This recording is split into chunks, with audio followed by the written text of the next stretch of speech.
verbally abusive. It's Edwin here, and today I'm going to share with you on how to handle a verbally abusive person you cannot avoid.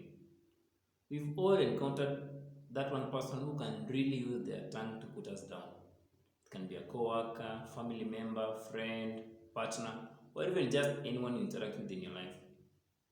Verbal abuse can be simply explained as the use of language to harass, scold, denounce, and criticize someone else. Verbal abuse is mostly watered down, but the long-term effects it can have on someone's life should never be ignored.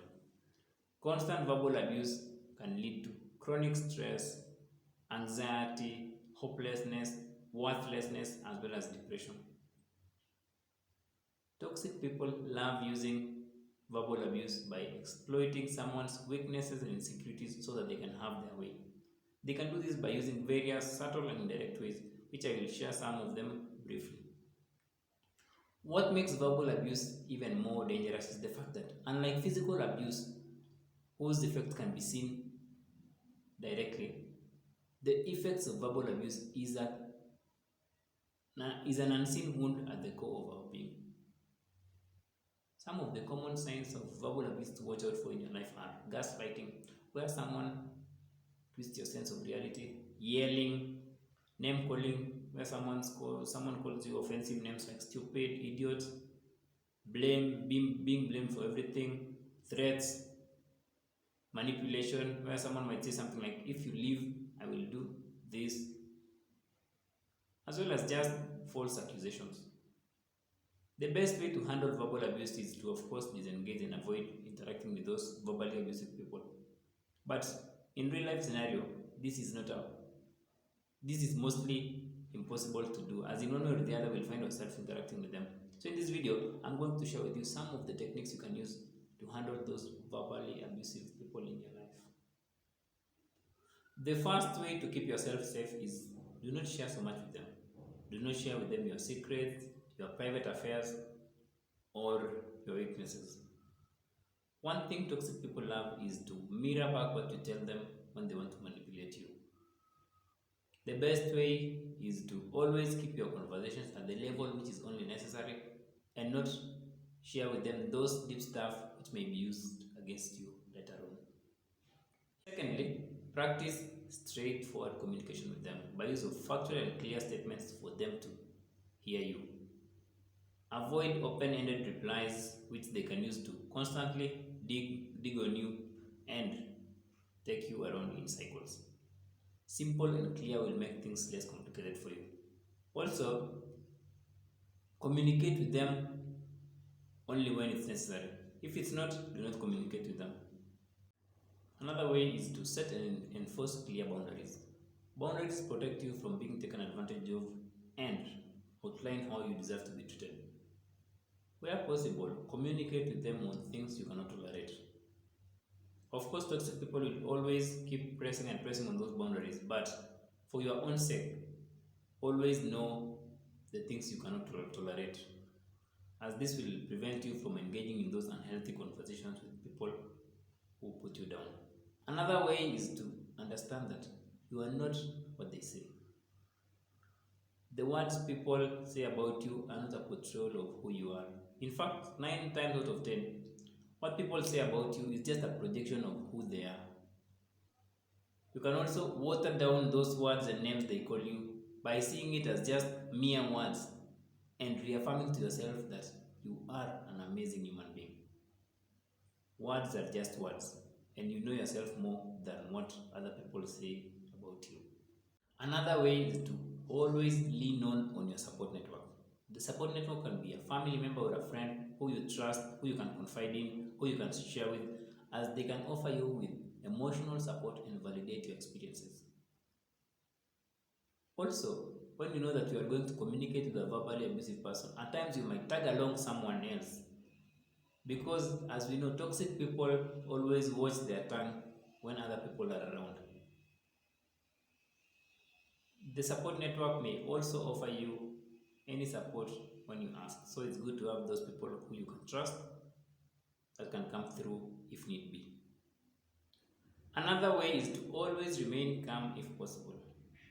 One thing verbally abusive people hate is when you remain calm when they are calling you all those names and all those words. They will keep pushing and pushing and provoke you so that they can get that reaction. And once they get that reaction, you will never hear the end of it. They'll even bounce the ball back to you as the abuser and them as the victim. They'll even go ahead and tell all the people around you of what you've called them, of what you've done. Even when you've just done it once and they've been doing it like 1,000 times. That's how it is. They amplify the situation. So if you find yourself engaging a verbally abusive person, remain calm, take a deep breath, and do not react. What you can do is you can cast them inside you wherever you want, and then later on just find a journal, write the crazy shit about them, and then leave it in that piece of paper. Also, know that when push comes to shove, you might find yourself calling them some names, some offensive names. So remind yourself that you're not a bad person, but this person really pushed your buttons. The other factor is do not fall for their rare compliments. This is a weird one, as toxic people may rarely compliment you or flatter you, especially when they want to win your trust back or when they want something from you. It may feel so nice to be validated by a verbally abusive person because it's a rare occurrence. But do not fall for it, as it's opening room for them to manipulate you. If you trust their words, it means that you might find yourself trusting also the negative comments they say about you. And living in this state of experience will distort your sense of reality. So do not fall for their compliments, just look at them as words and move on with life.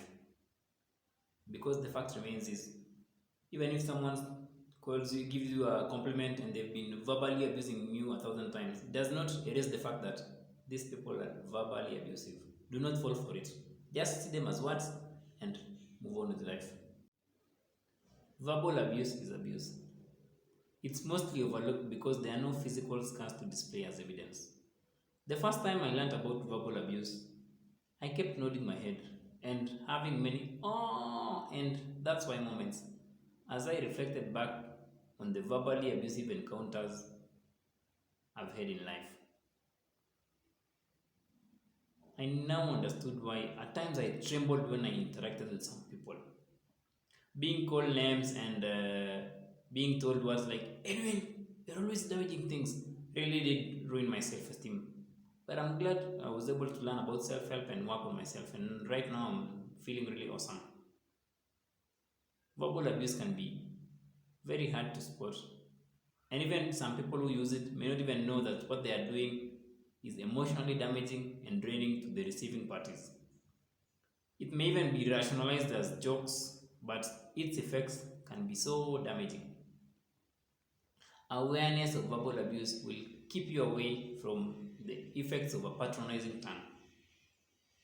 The best way is to always avoid those verbally abusive people in your life. And where possible, you can use some of the techniques I've outlined in this video to keep yourself safe. And always remember, what someone says is not a reflection of who you are. You are amazing. If you've been a victim of verbal abuse and it's greatly ruined your self-esteem, click the link in the description and book a free call with me so that I can explain to you how I can help you out to rebuild your self-esteem in just a few weeks. That's it from me today. Hope you've enjoyed today's video and have a great weekend.